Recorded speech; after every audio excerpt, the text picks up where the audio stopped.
lors de notre sondage, on a demandé aux gens le délai de transition qu'ils souhaitaient offrir à l'acheteur. On a eu différentes réponses, ça va de 6 mois à 2 ans, etc. Premièrement, c'est quoi une transition lorsqu'on fait une vente d'entreprise?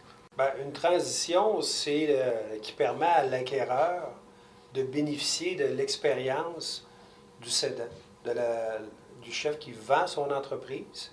Donc, on le garde avec nous dans le but de rassurer les employés, rassurer les clients, les fournisseurs, puis prendre le temps de lui extraire toutes ses connaissances et de les diffuser dans l'entreprise pour rendre l'entreprise autonome. Je te mentionnais qu'on a eu plusieurs réponses en frais de durée de temps. Une transition moyenne, ça dure combien de temps, généralement? Moyenne, je dirais qu'au départ, que ça va dépendre de la complexité de tout ce qu'il y a à acquérir dans la démarche, de la capacité financière aussi de l'entreprise à payer cette personne-là qui est supplémentaire, souvent là, au budget, et quelle valeur ajoutée apporte cette personne-là. Et bien évidemment, les objectifs de retraite du cédant, est-ce qu'il est pressé de Donc, il n'y a pas de réponse unique. Il n'y a pas de réponse unique. Tu as fait état de 6 mois à 2 ans, puis ça fait du sens. Et généralement, dans une entente de transition, on va se donner justement la latitude que si ça va bien, ça peut être plus court un petit peu.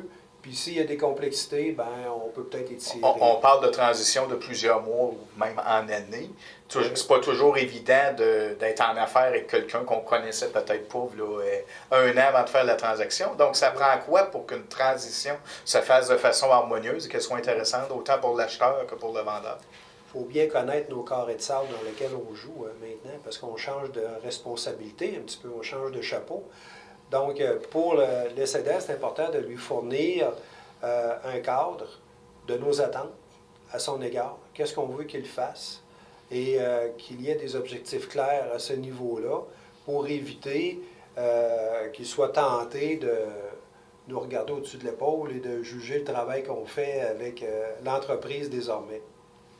Donc, on parle de s'impliquer dans une transition donc physiquement, mais le vendeur, excusez, peut s'impliquer aussi au niveau financier lors d'une transaction.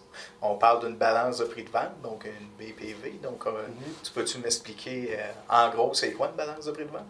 Une balance de prix de vente, c'est un montant que le vendeur accepte de retarder l'encaissement, qui va faciliter quelquefois le financement. Ça va être comme un game changer avec les banquiers pour permettre justement d'avoir le financement.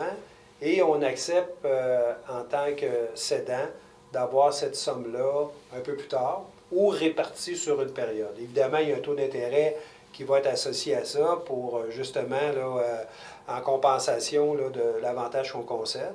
Et ça peut être à ce moment-là pertinent pour le cédant de rester un peu dans l'entreprise pour justement aider la relève à pouvoir là, assumer évidemment là, ce prêt-là qu'ils auront à payer un peu plus tard, donc d'assurer la pérennité de l'entreprise. Donc, lorsque je vends mon entreprise, je dois planifier, prévoir que je vais devoir m'impliquer un peu après la transaction. Quelquefois oui, quelquefois non.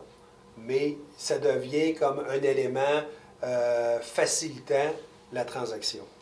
Merci, Clermont.